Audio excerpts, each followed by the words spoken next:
Hi, Dr. Bacote. I'm so excited that you could be with us today and looking forward to doing Book of the Month with you, reading The Political Disciple. A little intro for y'all who don't know Dr. Bacote. He is the author of The Political Disciple. He has also written Reckoning with Race and Performing the Good News, The Spirit of the Public Theology with Abraham Kuyper. You're currently the professor of theology at Wheaton College and director of the Center for Applied Christian Ethics. Recently, you served as the faith advisor for Marco Rubio's 2016 campaign. But maybe the most interesting point to our audience is that you were my teacher a decade ago. I can't believe it's already a decade. And Wow. even came to North Dakota to talk at the camp when I was a camp director there for our senior high week. Thank you so much for talking with us, and I look forward to seeing you again on Zoom on April 13th. Forward to it.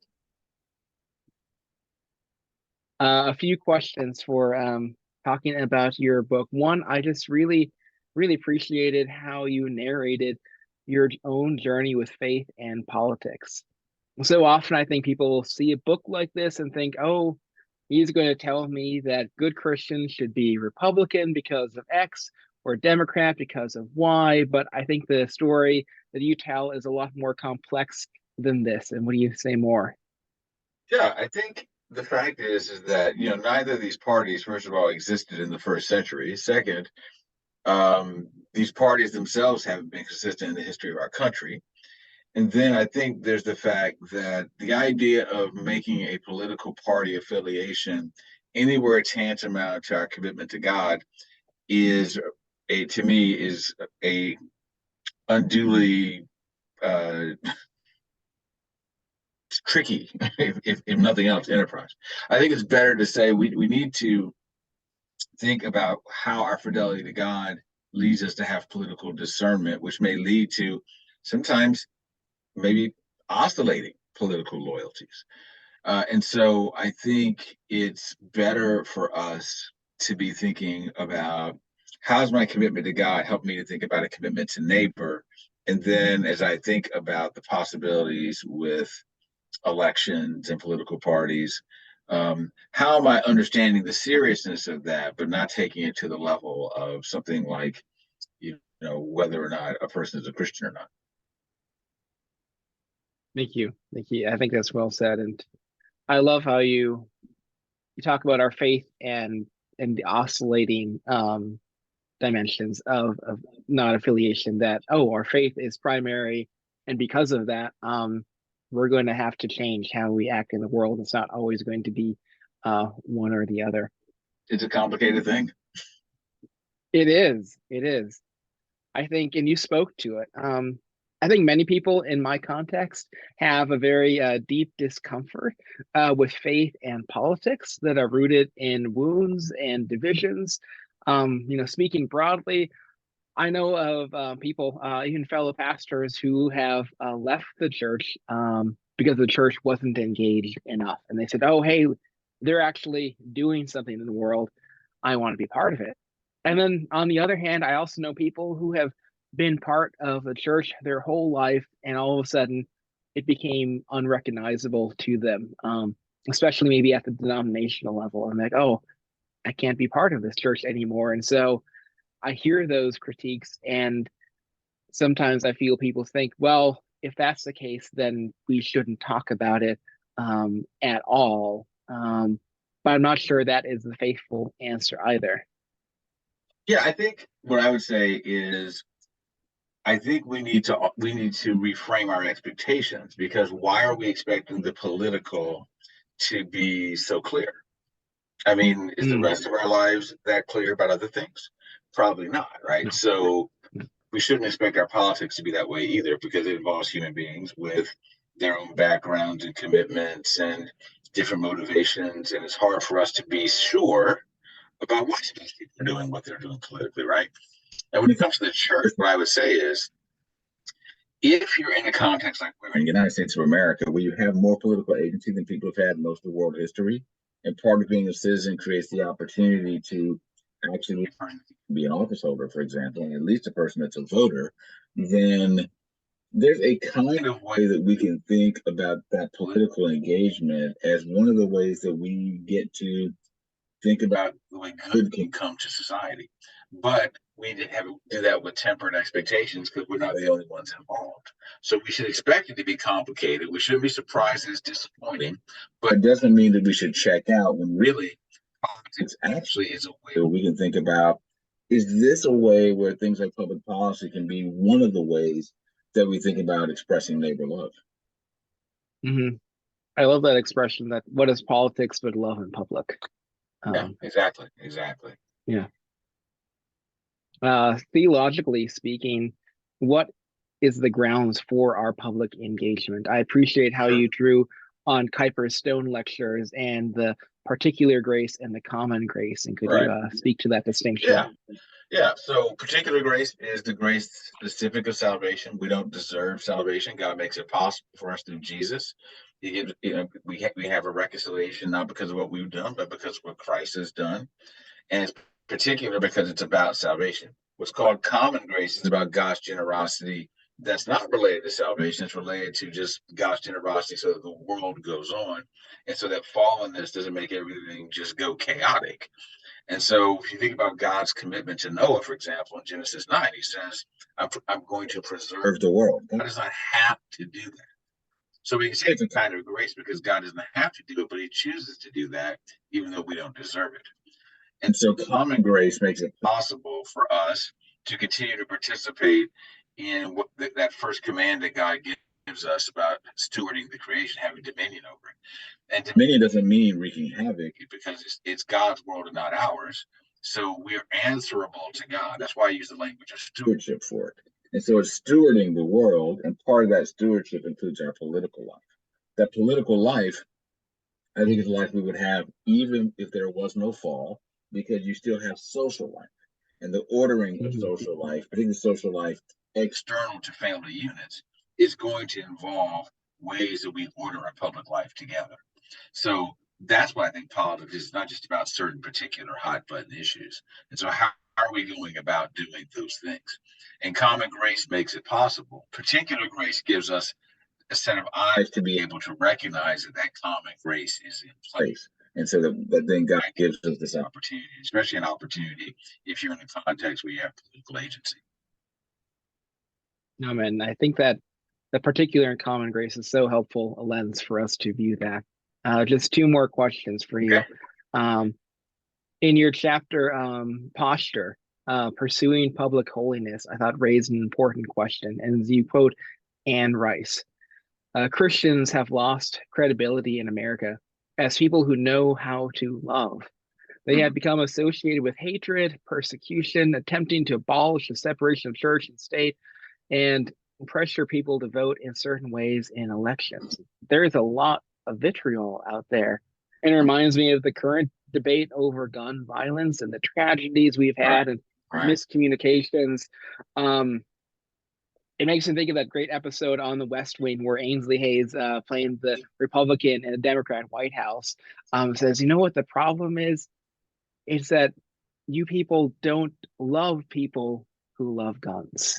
And I think that is such a sticking point in our debate. It's that, oh no, we are first and foremost speaking from that posture of love. And could you say more how that should affect our political dialogue? Yeah. So with the Anne Rice quote, one of the things I would want to say is Christians doing things poorly should not surprise anyone that believes that sanctification is a process. And sometimes things show us that people are still in process, and sometimes really in process. And so it ought to grieve us that Christians do things that are scandalous or terrible, but it should not surprise us that they do those things unless we think, look, I'm not a Wesleyan when it comes to sanctification, so I don't believe that entire sanctification can happen. So that means there's always something that shows us that there's more sanctification that needs to happen. And a lot of times people show us that in really stark ways. And so we can be disappointed about that. But the fact of the matter is also this. There are a lot of Christians who are on Twitter, or if they are, they're quiet on Twitter, who are not being mean to people, and who in some of the cases, they're just trying to do the best they can. And actually, if you're around them, they're actually really nice people. And they're not mistreating people. They're not kicking people out. They're not calling people names. They're actually treating people well. The problem is that that doesn't drive ratings. That doesn't go viral. And so that basic faithfulness, where a lot of times people around Christians, it's like, you know what, these are just good people. That Mhm. is, I think, often unseen because of all the flashpoints of what is seen that gets a lot of attention. So I think we need to recognize that part. Second thing I think I would say is that I think you're right to your point. To love our neighbors means we have to not put any asterisks besides neighbor. So someone's agreement or Mm. disagreement with me about a political matter is not a reason for me to then to decide whether or not I get to love them as a neighbor. I don't have a choice. God has told me to love my neighbor as myself. I would want a person that disagrees with me to respect me at least, if not seek my Mhm. flourishing at most.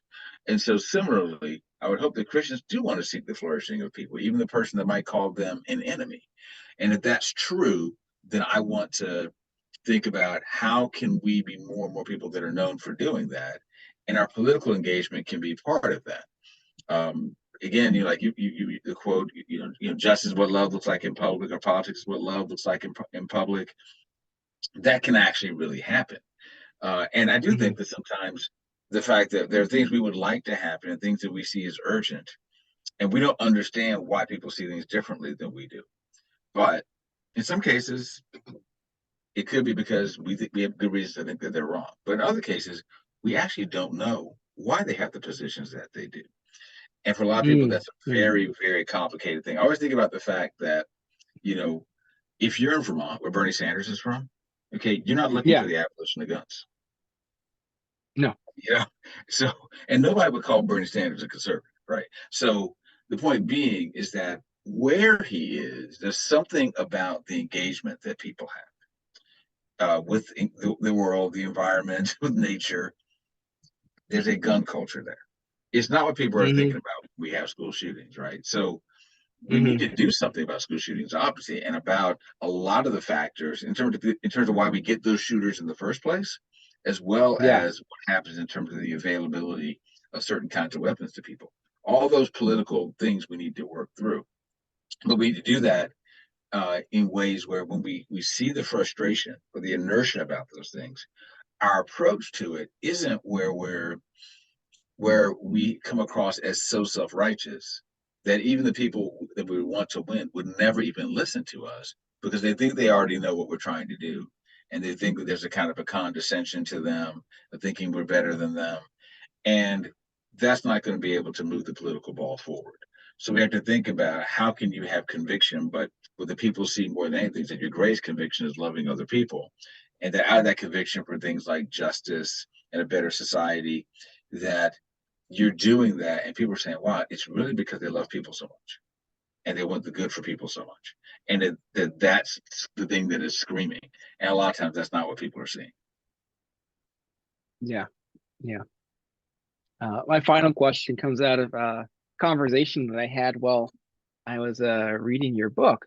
Um, a colleague of mine who's also pastor in another state called me, and their state was in the process of passing a law that they viewed as just terribly, terribly unjust, something that they needed to speak out against. But at the same time, they're saying, "Oh, I haven't spoken anything politically in my church context for the last 3 years." Wouldn't that just one, throw them off, and two, I feel like I would hurt the people um, who who are in my church? And wouldn't I be better to not say anything at all? So we're wrestling back and forth, Yeah, and I read this quote that you had in the, I think in your epilogue, Dorothy Sell, when she reflected on growing up during the time of the Holocaust.